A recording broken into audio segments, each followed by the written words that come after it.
y'all, it's me Tiffany and welcome back to my channel. This is the first time you're here. I mostly do novels, graphic novels, manga. Occasionally I might dabble into a television show or a movie. This video I am going to talk about two individual issues that come out in comics. Swamp Thing, Green Hell, and Joe Hill's Reign. I have never read a Joe Hill book before, so I don't know how to compare it. And my only exposure to Swamp Thing has either been in comics that have John Constantine in it, because he's actually my favorite comic book person, honestly, DC or Marvel. I don't include indies, in that. And Swamp Thing and John Constantine have a very close history. And last year I read Alan Moore's Swamp Thing because that's basically where John Constantine got his start, and I knew that, and I just hadn't got around to reading it, and I finally did. It is really great. I do have myself talking about them, but they're not individual videos, so any videos I have that talks about any Swamp Thing by Alan Moore, I will link it below, and I'll put it to where the link starts off at the actual review, or actually me talking about that particular volume, instead of you having to watch the whole video to find it. I'm just going to do the little timestamp thing. So I'm going to talk about Green Hell first, just because it's the one I own physically. I got Joe Hill's Reign digitally because my comic book shop didn't have it. It is one of those big, like this is a wide, big deluxe issue. This one's like one of those $7 issues, and the next one doesn't come out until like March, I think. And this one came out in December, so this one's definitely not a monthly. And I didn't know whether to talk about it by itself or not, but I did enjoy this. So let's jump into the actual story. So the world is in like dire crisis, and like the environmental state is so bad, and there's so much human infection, just so much everything, that Parliament decides that they have to make another Swamp Thing to help fix this. Like it is bad. It is bad.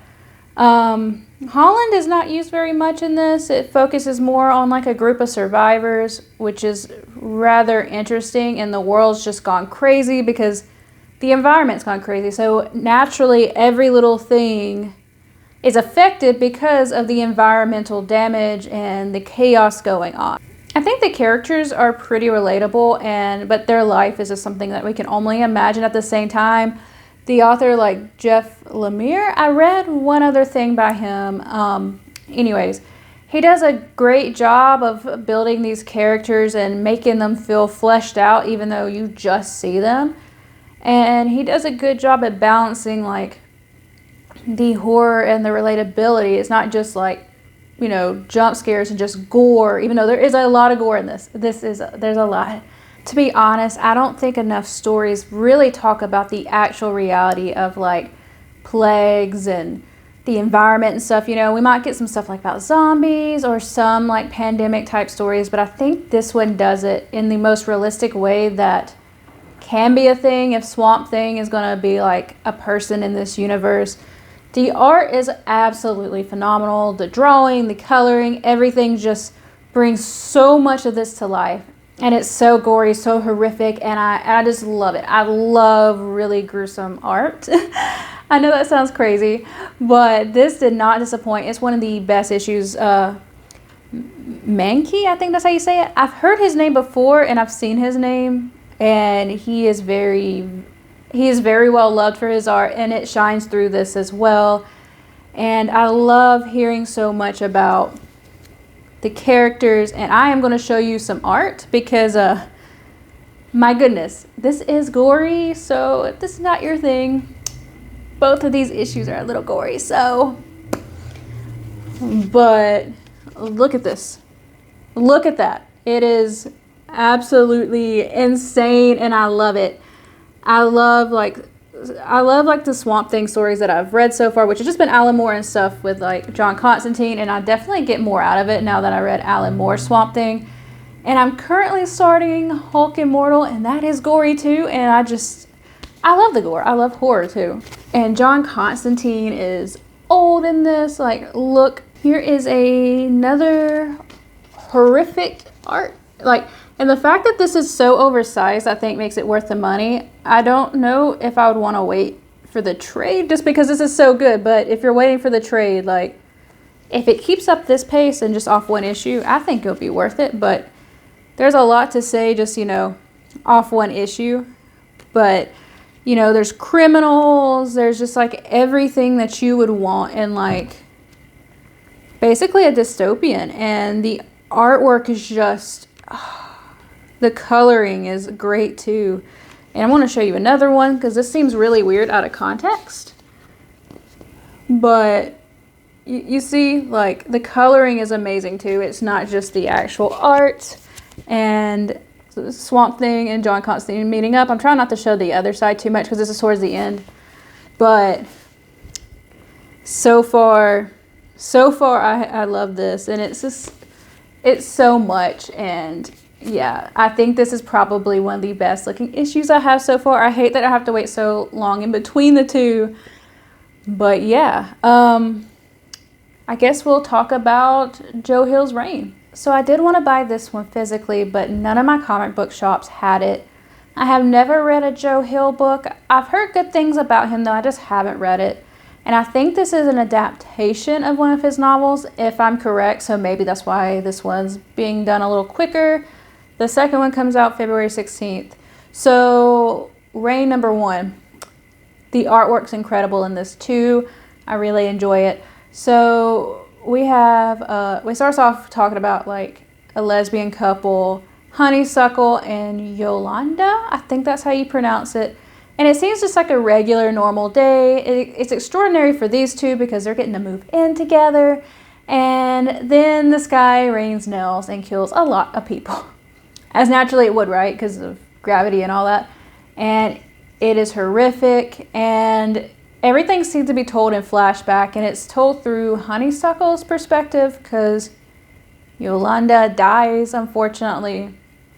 And, you know, it's basically like just told, in this particular issue, it's told in flashbacks about that day, basically. This does a good job of giving us like a lot of background about our couple, and also it mixes in like other characters that survive and tell us a little bit about their day of, you know, this big catastrophe that has happened. And everything feels grounded and it doesn't feel super cluttered. So I say that's a feat in itself because something like this could easily feel cluttered. I don't know how the book was or the adaptation of whatever it's from, but I think that the characterization and stuff was really good. Somehow I felt emotion reading this. Like, I barely know these characters, but just when it starts off and, you know, you're starting to go to flashbacks, you realize you're dealing with grief. Like, it doesn't just feel like, oh, here's a normal day, boom, this happened. Like, I know it's told in flashbacks, but you go in knowing it's flashbacks and you just feel the grief through it. And like, while I didn't cry, I definitely felt something for our character.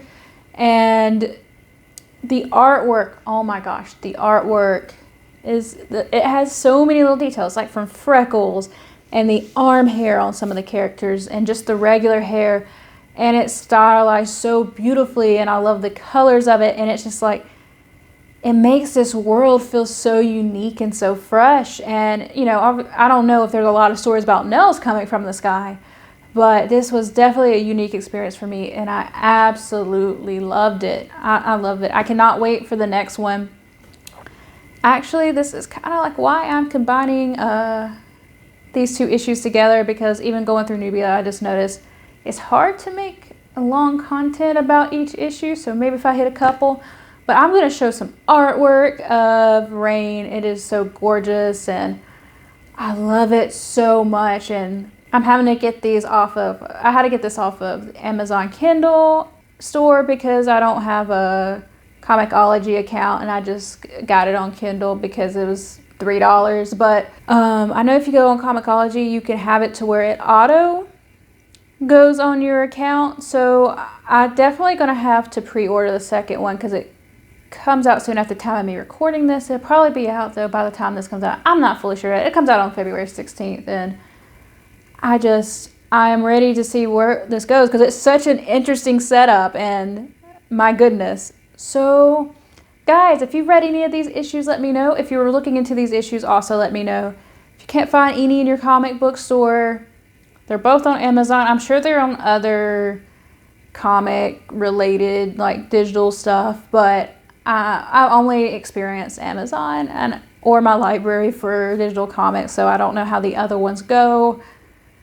But let me know in the comment section below, like as I said, and we can have a discussion about this. And can we just talk about art and I guess apocalyptic stories?